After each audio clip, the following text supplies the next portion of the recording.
of course, as European Union, want to diversify our energy portfolios with different partners because we have paid a very high price for putting all the eggs in one basket, and that's why we are looking for partnerships that are equal on both sides on these topics that I mentioned.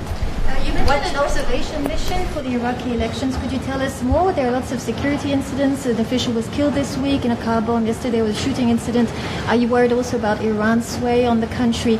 And can I ask you about tomorrow's FAC? There are reports that there's not going to be much talk of sanctions anymore. Are you worried about maybe the EU giving up its leverage too fast? 11 Palestinians were killed today in Gaza. And if I may, can ask you what you talked about with Hakan Fidan just now, as we just saw him leave. Yeah. And Minister Hussein, what is your response to criticism from Europeans about Iran maintaining a strong influence on Iraqi politics, particularly with the recent batch of ambassadors? Thank you. First, on the election observation,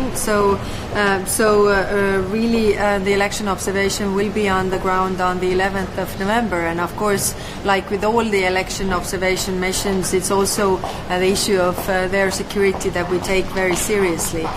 So this will be the case as well, and I think the security of the region is very fragile when it comes to different countries in the region, and we are hoping for a stable region, so that means also democratic developments in different countries, what we are trying to also observe.